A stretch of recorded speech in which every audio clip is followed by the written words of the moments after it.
Assalamualaikum warahmatullahi wabarakatuh. Perkenalkan, nama saya Nurhalisa, kelas TP 4 PAI. NIM 10156124187. Prodi Pendidikan Agama Islam, mata kuliah Ilmu Al-Quran.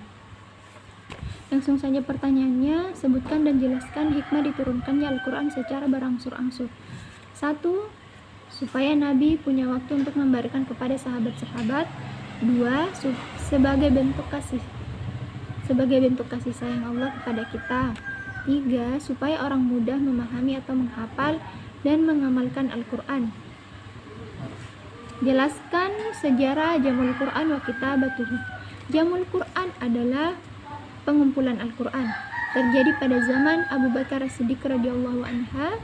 Kenapa dikumpulkan? Karena Al-Quran masih dalam hafalan dan para penghafal Al-Quran syahid dalam peperangan.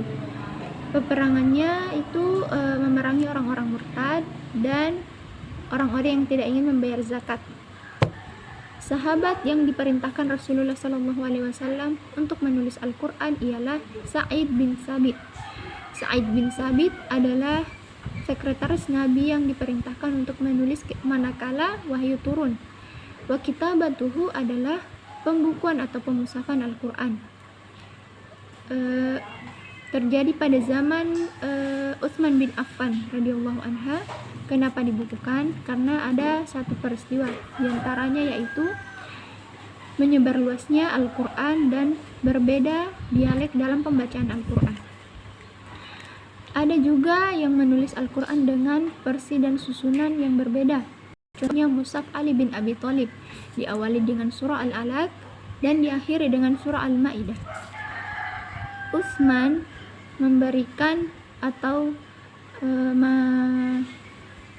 meresmikan satu dialek dalam membaca Al-Quran, dan Utsman menyuruh kembali Sa'id bin Sabit untuk menulis Al-Quran ulang kembali. Yang dikenal sekarang itu Mushaf Utsmani. Mushaf Utsmani. Diawali surah Al-Fatihah dan diakhiri surah An-Nas sebanyak 30 juz. Jelaskan apa yang dimaksud munasabah Al-Quran dan berikan contohnya. Munasabah Al-Quran adalah kemiripan atau kedekatan Al-Quran. Kita harus tahu keterkaitan antara surah dengan ayat satu ke ayat selanjutnya, ayat dengan surah, dan kita akan tahu makna di balik surah itu. Contohnya Quran surah Yusuf ayat 1-30. Kisah Nabi Yusuf menceritakan tentang ujian, cobaan, kesabaran, dan pertolongan dari Allah. Peristiwa ini banyak saling berkaitan tentang ayat ini, dan pelajarannya sangat banyak dalam surah ini. Berikan masing-masing satu contoh ayat Makkiyah dan Madaniyah.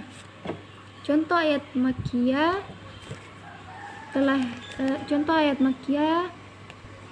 telah dekat datangnya saat itu dan telah terbelah bulan. Contoh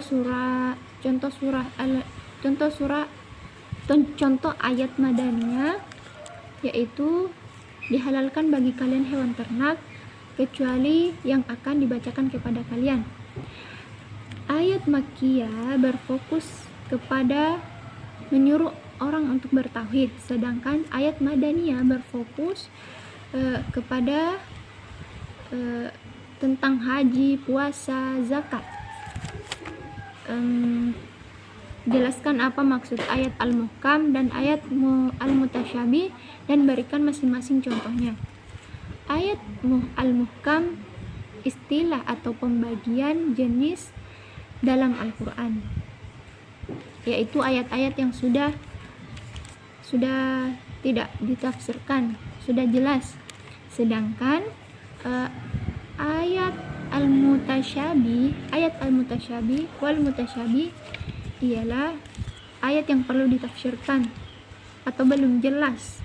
Contoh ayat Al-Muhkam Al-muhkam ialah Allah itu esa.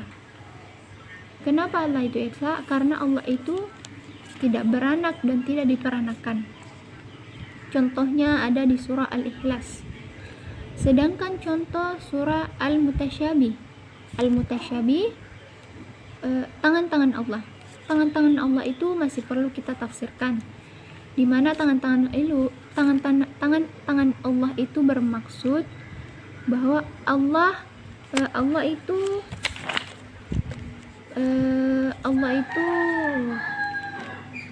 apa ya? Allah itu kekuasaan Allah itu tiada batas. Itu mungkin maksud. Dan itu pendapat saya. Sekian, terima kasih. Assalamualaikum warahmatullahi wabarakatuh.